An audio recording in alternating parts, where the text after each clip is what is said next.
I can tell already it's going to get dicey today because Kyle and I were fired up before we even rolled the intro. It's the Friday close, last day of the month. We're talking about Lightning costing more, Texas taxing EVs, and losing faith in education. Higher education. Okay. Because I don't think we're losing faith in education. It's kind of what we try to do a lot of. Then we're just done. I thought we were going to have a Schoolhouse Rock video played in our faces in just a second. You know what I mean? That'd be amazing. You remember that? That'd be amazing. They still Yo, man, we were getting fired up before we even jumped on this call because it's been Friday and like my little Fitbit watch didn't work. So I woke up way later than I usually do. I came in all hot and excited. And then we just started talking about this and that and this podcast and this conversation on LinkedIn. And there's a lot going on.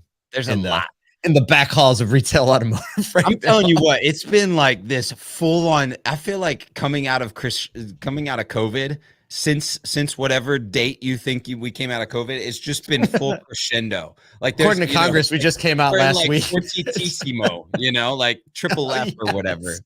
Yes, let's go. I love that. I love that. Well, we're also getting reference for the crew. Fortissimo. Well, so speaking of musical references, we're going to be at Arlington Music Hall next week on Wednesday, which is really the only reason Kyle and I leaned into Asotu so much is because we're just trying to get a live band into music halls as much as possible. And so we're doing that. Wednesday in Arlington, Texas, we're going to be in the Arlington Music Hall live with Nashville's hottest band, with a bunch of automotive guests, with a game show, with a live studio audience, lots of dealer personnel coming in. We hope that you can come in Wednesday night, Arlington, Texas. It's easy to get to for a whole lot of people. And you can still get tickets, or even if you just want to fly in, fly out. We hope you can join us. But if you can't, we understand. That's why we are live streaming the entire thing. You should see the amount of audio and video gear we're hauling into this place so that the live stream can be so much fun, just like the live in-person event's going to be. So you'll be able to hear the band in full effect and be a part of the motion and the guests. So you can go to asotux.com, asotux.com, so that you can make sure you connect to the live stream, that you can get tickets if you want to get tickets, and just get the popcorn and your family around because it's an evening event, 6:30 Eastern or 6:30 Central. Yo, you could TV dinner this thing. This is like TV dinner. That's real old school. You know what I mean? Let's put it in some porous plastic and microwave it till it's nice. So yeah, we're doing that. Obviously, right after this room, we are jumping into the all things used cars room with David Long, and that's on Clubhouse. And we're going to talk about accountability in your systems and why that's so important. I think we should probably get to the news because we're coming in hot, aren't we? Let's go. I think so. Okay, so Ford increased prices. In hot. Woo! Hit it. Segue. Do the segue right there. You ready? Let's bring it down together.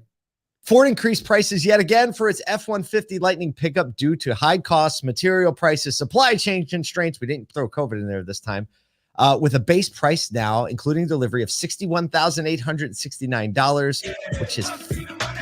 Ooh, play that one a second time. So this is 50% higher than the price was a year ago. Remember, it was like 39,000, something like that. We're like, whoa, that's amazing. Well, not quite 61,000.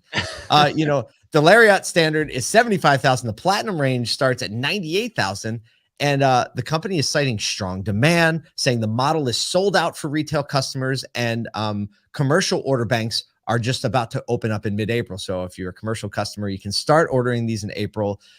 They just got the F-150 factory. If you remember, they closed the factory down. They just got it back online after recalling 18 trucks due to battery cell manufacturing defects and some fires that resulted. And as a reminder, the company's saying that they're looking for an 8% pre-tax margin by 2026 on these. But right now, man, they're charging all the money because they have to, apparently. They have to, and they can. I mean, I found out this weekend, I don't know if you know this, but just the depth that they've gone on the R&D and the technology in this Lightning is proving out why they can demand such a price point. Did you know that this vehicle will actually tell you the tongue weight of a towed item on the vehicle, which is like everybody had to guess before, That's so really cool when you sucker down the little actuator or the springs or what's going to be. It'll tell you what the weight on the tongue is, which is just okay. So for all the people that overload that and don't want anybody to know, your game is done. You know what else it'll do? It'll tell you your payload in the bed, which is another thing. People go to Home Depot, they're like, throw all the mulch in there, right? And you're like, no, that's boss. That's cool. I mean, it's a cool truck, man. Technology like A lot that, of features. with all of the news they're getting around it, with the supply chain demands on batteries and all of the things happening, I can see why they price it high. Now, that's a lot of money for a truck, though. So It is. Well, I don't know. We'll see what happens. Look, people don't have to buy them. That's all I have to say. Buy them. So you don't have to have an an iPhone, but people move on over. Yep. Move on over. As long as people do, guess what? It's called supply and demand. Yep. It's called capitalism. It works. There you go. All right. Speaking of higher prices and capitalism. And capitalism. Segue. And capitalism. Fair. In a bid to recoup lost tax revenue, the state we're going to head to next week, Texas is considering a $200 annual fee for EV owners to contribute to the state's road repair budget. Critics argue the fee is unfair as fuel-efficient vehicles pay less tax in gasoline excise tax. So basically, Texas funds a significant amount of its road work through a gasoline excise tax. So legislators are like, where are we going to get that money from? If the EVs come online, we got to get it from somewhere. Yes, right, so critics argue the fee is way too high at $200 a year, and it should be much more reasonable, like $100. That's completely arbitrary. But some researchers in states are considering introducing an annual fee based on mileage to provide a fairer charge for EV drivers. The whole thing to me is a big mess because I don't know if you noticed this, Kyle, but even before you had children, you paid a certain tax, right? Right. It was called a school tax, whether or not you have kids or not, right? We agree mutually that children are good for society and we need them to continue. So everyone has got to go. I think the same is true with highways, right? Whether or not you drive a car, you ever shop at a store, you ever, you know what I mean? Like all the stuff needs the road still. So I don't know. All the stuff needs the road. One man. But hey, here's I don't the thing. have the answer. This is just Texas being Texas. You just got to give it to them, right? They're like, give it to the gas people. Also, everything's bigger in Texas, right? They're like, that's, so. California's 100. California's 100. We're 200. Yeah. Take that. Take that. California. It'll be interesting, but this is a problem. Elon too, Oh, yeah, right. That's really funny. Oh, gosh. But this is definitely a problem because many states have revenue models for highways and roads that are based around gas taxes. It's really not until gas prices get really high and the states start all the legislators like, we're voting for relief at the pumps, right? And then you realize wait a minute, the state gets 40 cents of every gallon, depending on where you are. Absolutely. Yeah. And then you realize oh, okay, this is going to be a major revenue disruption. And, if you consider governments like businesses, which I totally don't, because they don't actually produce anything. Right. They don't produce. But still, there's a major revenue disruption that is coming. And the first states that have larger EV adoption are going to be the first states that actually have to face the challenge, right? Upstate New York, Syracuse isn't worrying too much about the gas taxes. New York State. So it's coming. It's coming. And this is just the early indicators. And it's really easy for us to be like, you guys just have to solve this problem. It's so easy. It's not so easy. We just have the luxury of sitting here. We just get to talk about it. And hey, it is. This is another part of education. We've been talking a lot about EV education recently, and just understanding this at the ground level gives you empathy and understanding and the ability to communicate to your customers. So just a quick bit of education for your morning. Speaking of education. Stop. Segue. What a Friday. Last day of the month. Realize it. You didn't even realize you set the segue up that well. It's all you, man. Come on. Americans' faith in higher education is waning, dropping crazy as a new Wall Street Journal North Pole reports that a majority now, 56%, believe earning a 4-year college degree is a bad bet, while 42% still have faith in its value. Basically, the numbers since 2013 have flipped when 53% of Americans advocated for college and only 40% showed skepticism. So literally a flipping in the advocacy or skepticism. Most of the skepticism comes from people in the 18 to 34 age range. And those with college degrees indicate a potential shifts in higher education's future. Hold on a second. So you're saying the people with the college degrees are the ones that are most skeptical? You mean your boy right here? The 30. Okay, I'm right out of the gap, 35, right? But first step.